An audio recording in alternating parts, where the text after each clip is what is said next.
మధురమైన భోజనం. నేను మీ ఛాన్సీ. ఈరోజు మనం చేయబోయే రెసిపీ ఆల్మండ్ బిస్కెట్స్. చాలా టేస్టీగా ఉంటాయి. Let's go.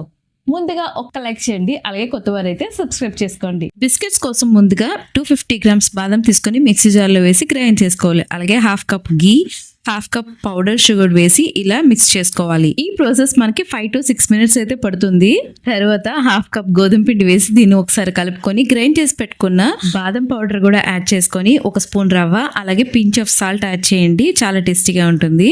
ఇప్పుడు వీటన్నిటిని కొంచెం కొంచెంగా పాలు వేసుకొని ఈ విధంగా వచ్చేంత వరకు కలుపుకోవాలి. ఓవెన్ ట్రేకి గీ అప్లై చేసి మనం నచ్చిన షేప్ లో ఈ బిస్కెట్స్ అయితే సెట్ చేసుకొని ఓవెన్ ని 10 minutes పాటు ప్రీ హీట్ చేసి పెట్టుకోవాలి.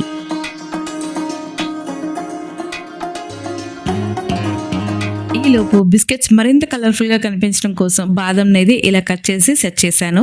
నేను కలుపుకున్న క్వాంటిటీకి నాకు 20 బాదం బిస్కెట్స్ అయితే వచ్చాయండి. ఇది మిగిలినవి వీటన్నిటిలో ఇలా సెట్ చేశాను. ఫస్ట్ సెట్ అయితే ఆల్రెడీ బేక్ అయిపోయింది. 230 degrees లో 25 minutes బేక్ చేసుకుంటే మనకి బాదం బిస్కెట్స్ అయితే రెడీ అయిపోయాయి. చూసారు కదా.